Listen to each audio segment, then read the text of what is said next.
Hello and welcome to today's video. Today I'll be showing you how to make this DIY Pringle Can recycled craft to store your cotton pads and cotton earbuds. Let's get started. So for this I've taken a normal Pringle can. This is the largest size that they sell.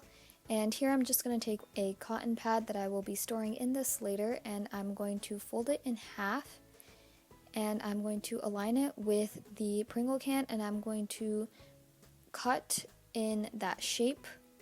So I'm going to unfold it and I'm going to basically trace around the cotton pad. You want it to be a little bit bigger though, so as seen there. And now I've cut this out and I'm taking my nail file and I'm just going to file down the edges to make them a little bit smoother. This is an optional step, but I just like to do it because it makes it look a little cleaner when we add the paper later. So I'm just going to take a piece of pattern paper. This is relatively thick cardstock. And now I'm just going to wrap it, the Pringle can. So one thing that you do want to keep in mind is you want to take the piece that you cut out of the Pringle can and you're going to align it anywhere on the cardstock bottom, anywhere, and you're going to cut out the shape of that so that it will be easier to glue it later.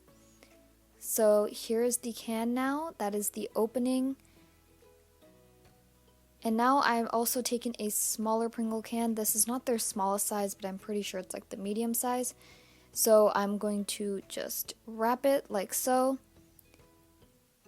And now I've just decorated the can. So I've cut out some butterflies from a cutter that I have.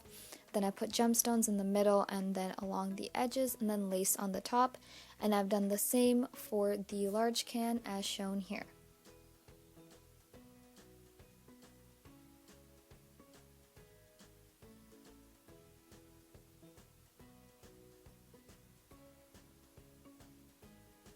So now for the lid for the larger can, you can actually use the Pringle can lid that they come with, but I decided to add a little bit more pizzazz to this one. Here I've just cut a piece of cardboard that is the same size as the lid, and I've also just taken a doily, and then I've taken a little gemstone bead that will act as a knob on the lid, like so.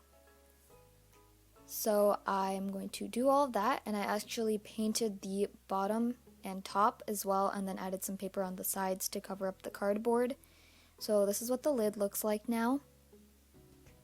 So here is the final product. I just propped the lid onto the larger can and it works so nicely, and I hope you like this recycle DIY. Thanks for watching. See you next time. Bye!